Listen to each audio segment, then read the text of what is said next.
Y aquí que Jesús dijo a sus discípulos, id a tal sitio y hallaréis un hombre y decidle que prepare para celebrar la Pascua.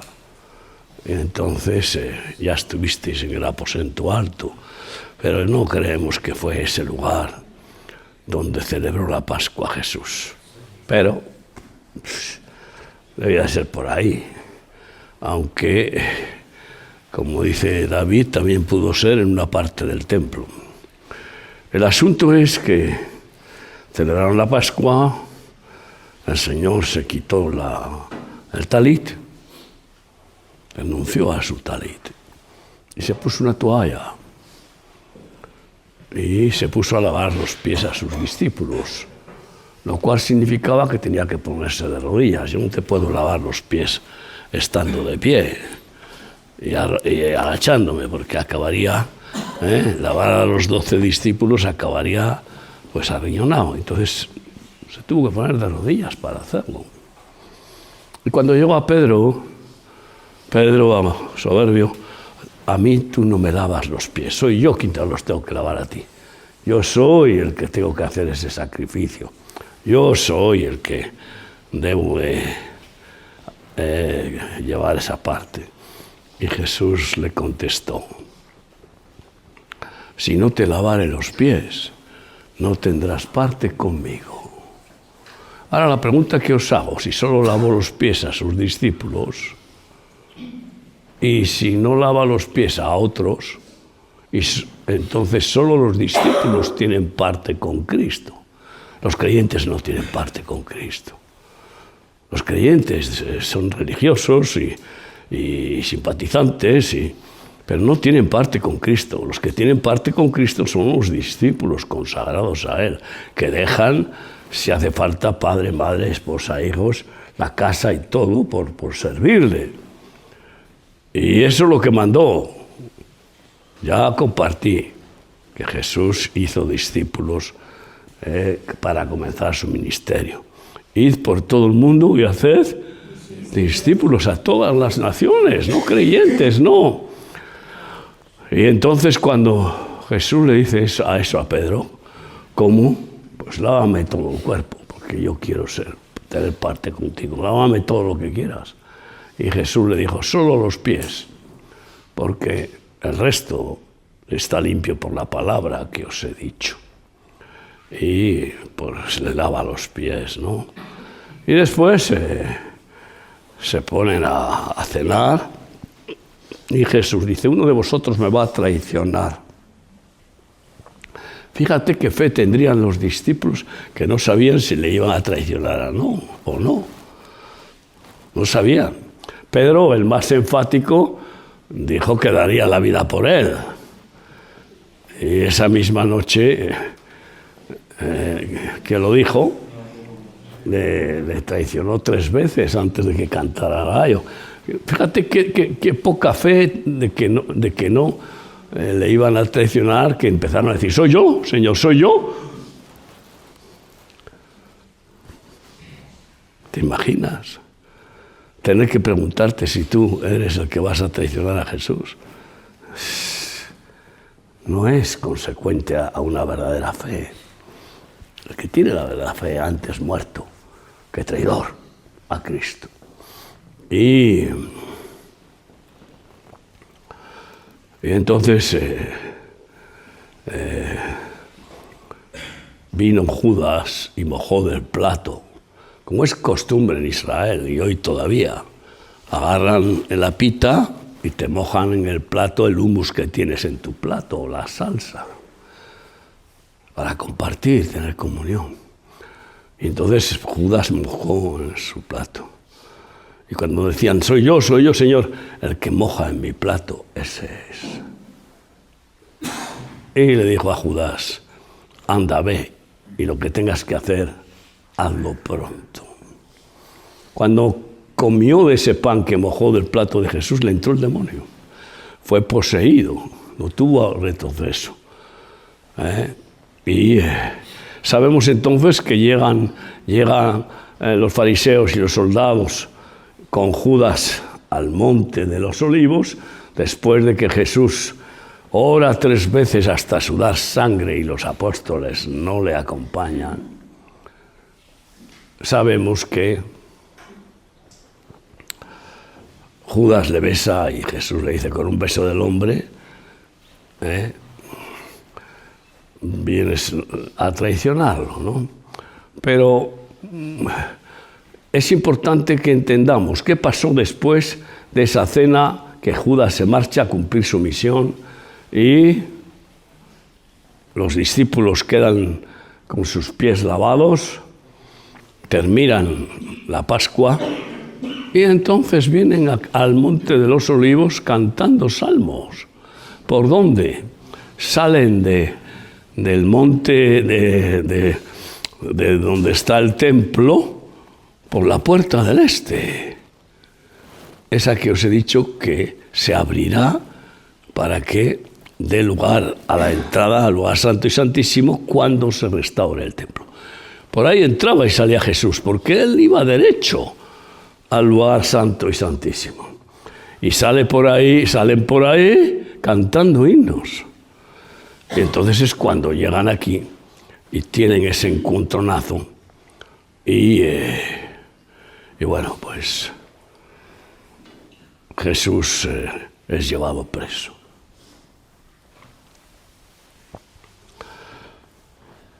Ahí sucede también pues un milagro, que uno de los apóstoles, probablemente Pedro, sacó la espada y le cortó una oreja a un soldado.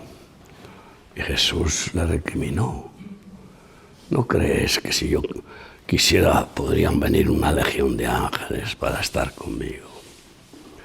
Y entonces agarró la oreja y se la puso, se la pegó y se sanó. Y así fue con los soldados. Y los soldados le llevaron a casa de los sumos sacerdotes, que había 2, Anás y Caifás. Uno de ellos era sustituto porque el otro estaba, pues oye, de vacaciones o yo qué sé qué. El caso es que fue llevado a los 2 para ser azotado y cuestionado y juzgado. Y después, como está escrito en Lucas 18, fue llevado a Pilatos, al gobernador, porque ellos no podían decretar, los sumos sacerdotes no podían decretar la pena de muerte, y eso es lo que querían. Entonces te imaginas, si era por la noche cuando se lo llevan, entonces, y quiero que contéis eso por el tiempo, se lo llevan y está toda la mañana siendo juzgado, azotado por los sumos sacerdotes, y luego lo llevan a Pilato. Y Pilato también lo manda a azotar. Y luego le pregunta, ¿con que tú eres el rey de los judíos? Pilato le hacía preguntas y Jesús no contestaba nada. No necesitaba contestar ni defenderse. Él conocía a qué había venido. Y entonces, cuando le pregunta eso, ahí sí que le desafía. Y Jesús contesta, yo a la verdad, para esto he venido al mundo, para dar testimonio de la verdad. Y Pilato, el cínico y soberbio,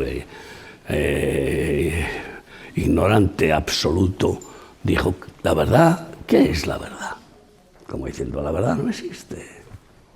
¿Qué es la verdad? Si quieres tener una experiencia curiosa, pregunta a la gente, ¿qué es la verdad? Claro, si tú ya tienes la respuesta para ti, porque si no, muchos evangélicos, la verdad, la Biblia, lo que dices, no es la Biblia la verdad. La Biblia nos da enseñanza y nos lleva a conocer a la verdad, que es Jesús. Yo soy el camino y la verdad y la vida. La verdad solo es Cristo y es la verdad absoluta. La Biblia ni siquiera es toda la verdad que Dios nos quiere revelar. No, pasará la eternidad revelándonos su sabiduría, sus verdades, dice un verso bíblico. Y entonces,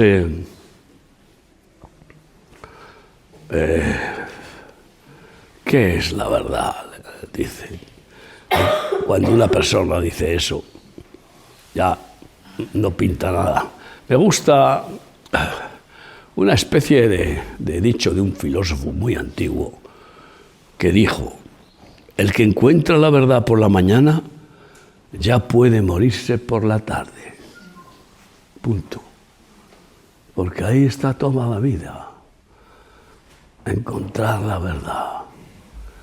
Compra la verdad y no la vendas, dice el Proverbio 23, ¿no? Y hemos compartido: conoceréis la verdad y la verdad os hará libres, conoceréis a Cristo, Él es toda la verdad. Entonces allí lo quieren crucificar y Pilato dice: yo no veo ningún delito en este hombre. Pero como insistían y para agradar a los sacerdotes, lo entregó a cambio de Caifás. Dejó libre a un asesino para entregar a un inocente al martirio. Y a Caifás, no, a Barrabás. ¿Ya ves tú? Sí, mi mujer me está haciendo gestos. Si es que a Caifás, ya hablé de Caifás. A Barrabás. Soltad a Barrabás, decían. Todos hemos escuchado la película, ¿no? Si me cerráis un poco la puerta porque pasa la gente por allá y me distraen, ¿sabes? Pasan, miran y no sé qué. Entonces, pues llevaron a Jesús, lo azotaron, le pusieron una túnica y una corona de espinas y un cartel del rey de los judíos con un cetro de cáñamo. Y lo sacaron ya casi sin sangre para entregarle el madero. Y con ese madero, desde el palacio de Pilato, tuvo que llevarlo a hombros hasta traerlo aquí, al Monte Calavera, que yo creo que este es un lugar el más apropiado para hablar de la tumba de Jesús. Hasta tal punto que ya no podía con él, se desmayó y le ayudaron. Y entonces, pues ahí en el monte lo clavaron a la cruz. No lo clavaron en las manos, en las muñecas, porque si a alguien le crucifican clavándole en las manos, se desgarra y puede que desprenderse de la cruz, porque las falanges no retienen con el peso, pero las muñecas que tienen 7 huesos, ay amigo, producen ahí un bloqueo tremendo para que no se pueda desligar nadie. Y de la misma manera en los pies, en los tobillos. Y bueno, pues ahí vemos a Jesús que lo cuelgan junto a 2 ladrones. Muchos empiezan a decir el ladrón bueno y el ladrón malo. Yo no sabía que había ladrones buenos. Porque estos son los religiosones que enseguida pues hacen bondades donde no deben. Entonces, el ladrón más perverso empieza a burlarse de Jesús y dice: Señor, si tú quieres, tú puedes descolgar de ahí. Si tú eres el que dices que eres, descuélgate y descuélganos a nosotros. Como burlándose, ¿por qué no te muestras? Y el otro le dijo: insensato, nosotros estamos aquí crucificados porque lo merecemos, pero este hombre no ha hecho ningún mal y no tienes respeto ninguno. Y entonces le dijo a Jesús: acuérdate de mí cuando estés en el reino de los cielos. Y Jesús le dijo: de cierto te digo que esta noche estarás conmigo en el paraíso. El paraíso. Ese lugar donde los ángeles del Señor han llevado a los que han muerto en la fe, como el pobre Lázaro. La parábola de Jesús. Y bueno, pues Jesús empezó a entrar en trance, y cuando vio que el Padre miraba a otro lado, ahí gimió y dijo: Padre, lama sabactani. Padre, ¿por qué me has abandonado? Para mí eso yo creo que es lo más doloroso que sufrió Jesús. Que el Padre mirara a otro lado para podernos mirar a nosotros. Que no nos podía mirar por culpa del pecado. Toda nuestra culpa se la lleva Jesús para podernos mirar. Nadie podía acercarse a Dios. Y por eso Jesucristo llevó lo oprobio y sufrió el abandono del Padre para que nosotros seamos recibidos por el Padre. Es impresionante. Y entonces, bueno, lo quisieron dar vinagre, etcétera, y claro, llegó y expiró diciendo: consumado es, en tus manos entrego mi espíritu. Antes había dicho al Padre: perdona a los padres, porque no saben lo que hacen. Es maravilloso cómo cuida cada detalle el Señor. Y entonces era fiesta ese día enseguida por la tarde. Y no podía haber muertos colgados. Y mandaron cortarle las piernas a los que estaban crucificados, porque así era segura la asfixia, porque ya no podrían sujetarse y entonces se asfixiaban por el mismo peso del cuerpo.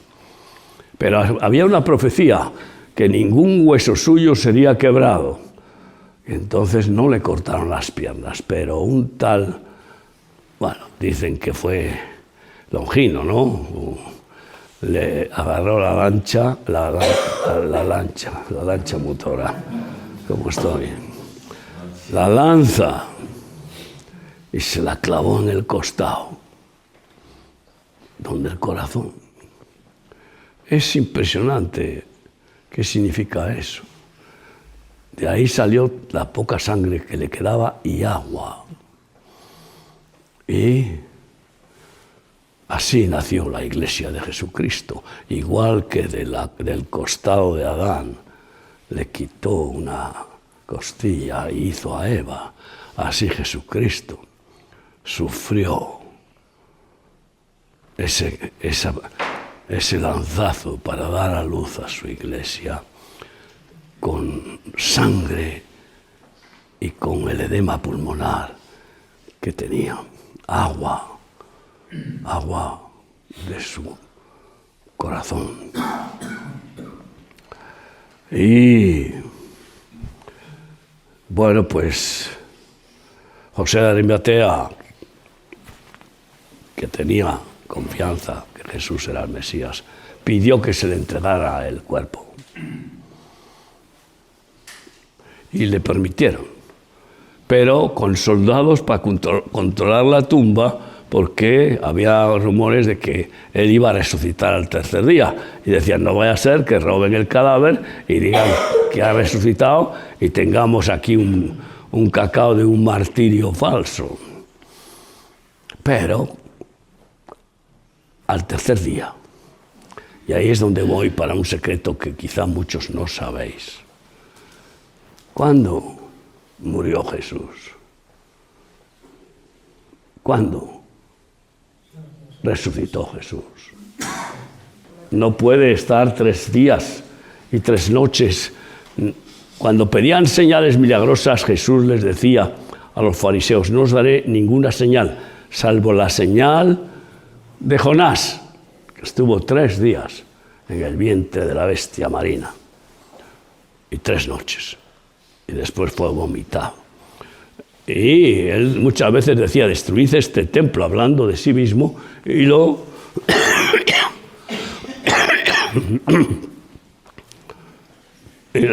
y resucitaré al tercer día. Así que si Jesús murió el jueves, y además sabemos la hora, a las 3 de la tarde, y sabemos que hubo un eclipse solar total, una señal cósmica que controla a Dios, la luz del mundo se apagó, el sol se apagó, y además fue el eclipse solar más largo conocido. Y si murió el jueves a las 3 de la tarde, hasta el viernes 3 de la tarde un día, hasta el sábado a las 3 de la tarde 2 días, el tercero hasta el 3 de la tarde del domingo, pero según ellos resucitó al alba. No encaja. Jesús murió el miércoles. Murió el miércoles. Ese mismo día que lo llevaron a Pilatos y lo crucificaron. Ese mismo día, el miércoles.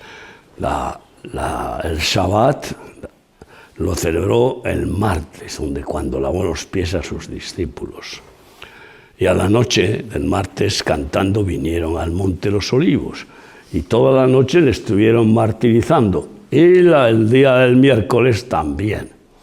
Hasta que fue crucificado el miércoles y murió a las 3 de la tarde del miércoles. Entonces ahora mira a ver, del miércoles al jueves, un día, del jueves al viernes, 2 días, y del viernes al sábado, 3 días. Jesucristo resucitó el sábado. Es que además os he compartido la importancia del Shabbat, que es el día de Dios, el día del Señor. Y por eso resucitó el sábado. Además no hay manera de encajarlo, no hay otra forma de encajarlo. Él es el Señor del Shabbat y resucitó el sábado. Y murió el miércoles. Esto es para que tengáis discernimiento, porque estas cosas no se enseñan. Y tragamos como pavos lo que nos dicen y ya está, y no puede ser. Pero hoy le dije a un musulmán, yo, musulmán, digo, ¿y por qué eres musulmán? Se queda, ¿cómo que por qué? ¿Cómo que por qué? Como diciendo, ¿cómo que por qué? Y entonces, claro, se quedó sorprendido. Claro, todo tiene un porqué. Y entonces me preguntaba, bueno, tú eres cristiano, ¿y por qué? Pues porque he conocido a Jesús. Y me ha dado la fe. Hay un porqué, pero ellos no tienen porqué, solo tienen obediencia, sumisión. Y por eso vamos a celebrar, tomar el pan y el vino, pues en conmemoración de Jesucristo y de su entierro en este lugar, que creemos que sí. Si no, tampoco tendría importancia, porque lo que sí que importa es que resucitó de los muertos. Y es así que sucedió, que al tercer día, pues resucitó.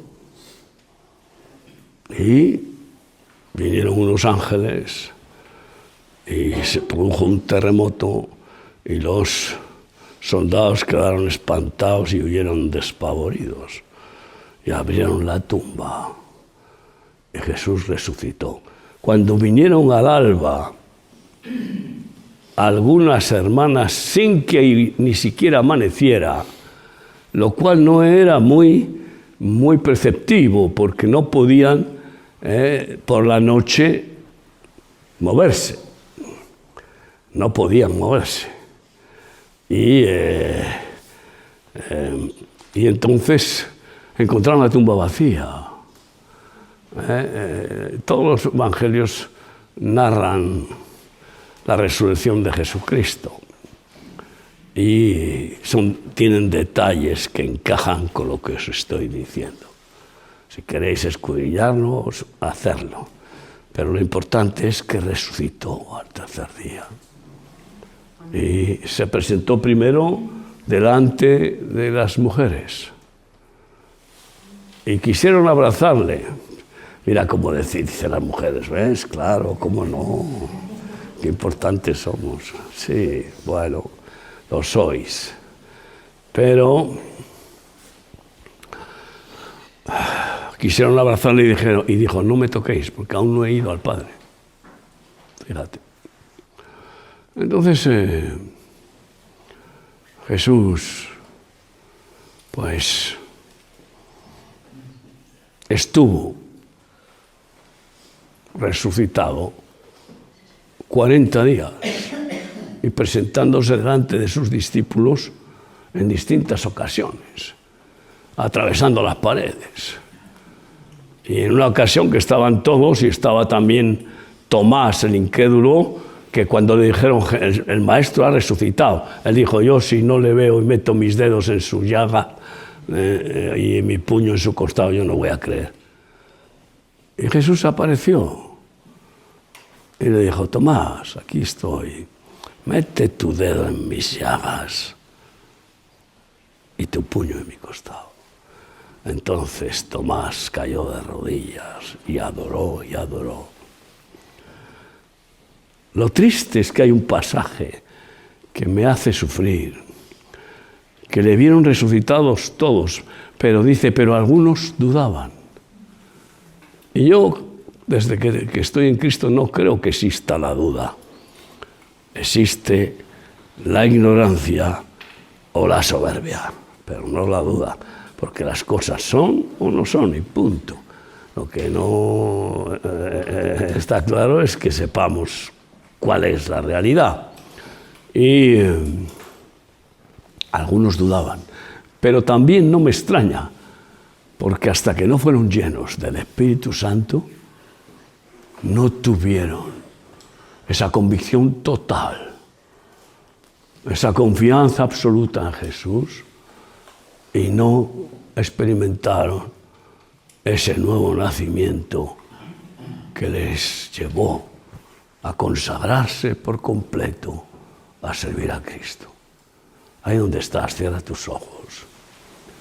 Oh Señor, que cada persona aquí decida servirte, ser discípulo tuyo. Que no se conforme ninguno con ser creyente. Tú no quieres creyentes. Quieres discípulos consagrados a ti, agradecidos por haber vencido a la muerte, y gracias a tu victoria tenemos esperanza de ser resucitados y de recibir vida eterna. Si no, no tendríamos esperanza. Bendice cada persona aquí, Dios mío, y a reflexionar. Lo crucial, precisamente por eso es crucial, porque es la cruz. La cruz. La cruz de Cristo. Es esa cruz la que aceptó Jesús para redimirnos. Gracias, Padre. Gracias. En el nombre de Jesucristo. Gracias, Señor. Amén.